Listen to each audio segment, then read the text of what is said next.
विषय आप सब लोगों के संज्ञान में आज पूरे देश के अखबारों में या न्यूज़ में छाया हुआ है, क्योंकि मामला झारखंड से जुड़ा हुआ है। आप सब ने देखा कि कल किस प्रकार से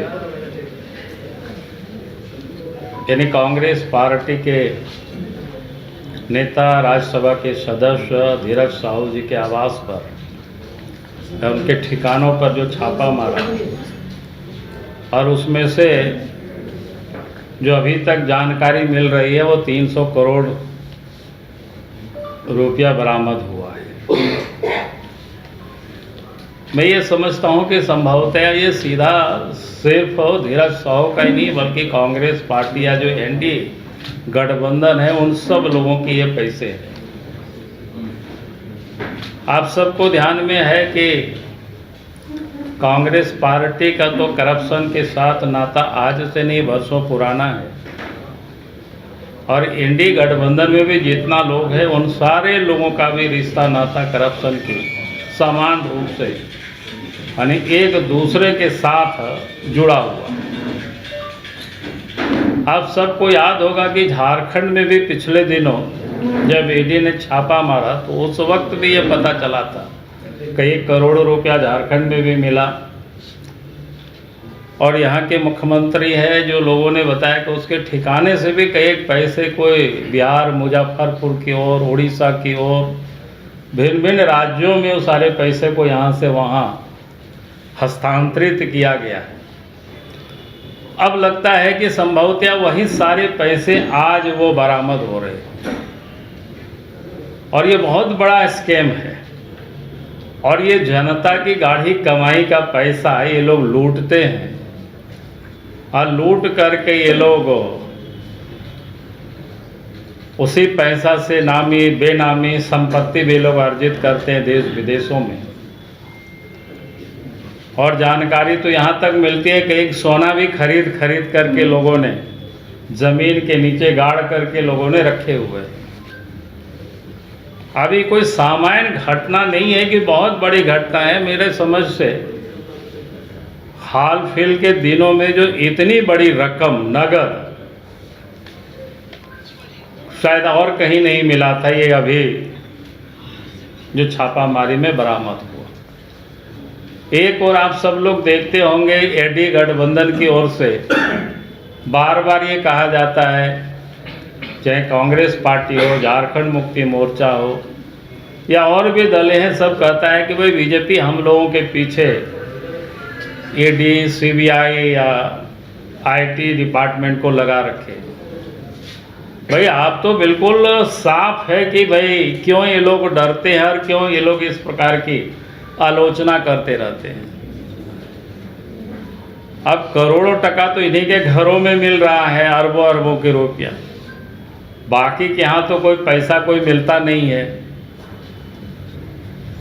तो ये बड़ा ही और मामला है, और मैं समझता हूँ कि इस पैसे का जुड़ाव कांग्रेस पार्टी के शीर्ष नेता से लेकर के झारखंड के मुख्यमंत्री तक से ये जुड़ाव होगा, मुझे ऐसा लगता है।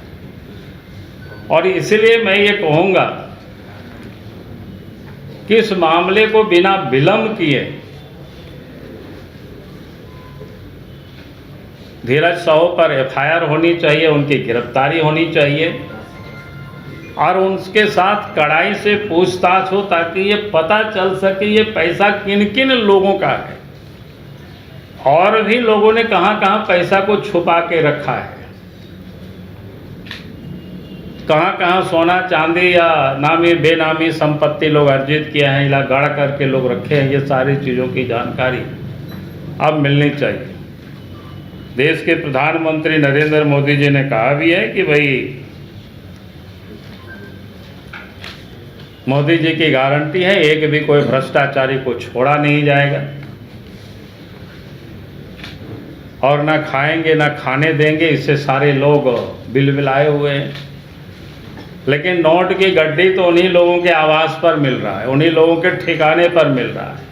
इसलिए तो मैंने कहा कि तुरंत एफआईआर होनी चाहिए और धीरज साहू की गिरफ्तारी होनी चाहिए, और इसके बाद तब पूछताछ होगी तो और पता चलेगा। और मुझे लगता है इससे कहीं और बड़ी रकम है।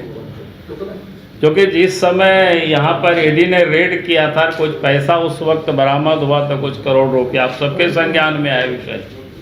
उस समय जो जानकारी मिली थी कि एम्बुलेंस में भी, गाड़ियों में भी ढो ढो करके बिहार, मुजफ्फरपुर की ओर, उड़ीसा की ओर, पैसा सेफ जोन में छत्तीसगढ़ की ओर ले गया था। और छत्तीसगढ़ से और यहाँ से शराब घोटाला में तो बिल्कुल लिंक जुड़ा हुआ ही है। तो इसलिए मैंने कहा कि कुल मिलाकर के जब उस व्यक्ति की गिरफ्तारी होगी और उनसे पूछताछ होगी, तो मुझे लगता है कि ये सैकड़ा में नहीं बल्कि 1000 करोड़ में से वो आगे पहुंच जाएगी। सरकार के मंत्री ये कह रहे हैं कि सरकार के मंत्री, हम बोले कि बिजनेसमैन के लिए भी सब बना हुआ है गाइडलाइन कि कितना पैसा वो रख सकता है। आप सब लोग उसको नेट्स में, गूगल्स में उसको देख सकते हैं। तो बिजनेसमैन को तो और अच्छी तरह से पता है कि उनको कितना पैसा रखने का एट ए टाइम उनके पास राइट है। प्रधानमंत्री ने ट्वीट कर दिया इस विषय को लेके। अब स्वाभाविक है भाई, ट्वीट करेंगे जब इतना बड़ा कम मामला थोड़ो है। 300 करोड़ रुपया यहाँ का मामला छोटा मोटा थोड़ो है। लेकिन कांग्रेस के प्रदेश अध्यक्ष का कहना है कि आयकर विभाग नहीं बताती है कि पैसे कितने बरामद हुए।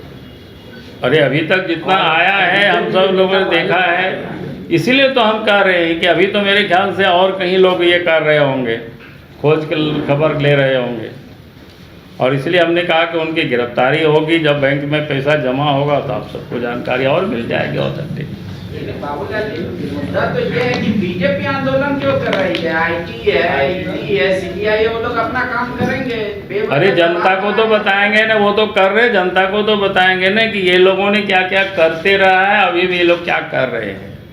कांग्रेस पार्टी क्या लगता है बाबूलाल जी, ये हाल के दिनों में हुआ कि पिछले दिन जब से ये झारखंड मुक्ति मोर्चा है, कांग्रेस पार्टी है, उन अतीत की तो मैं नहीं उदाहरण दे रहा हूँ।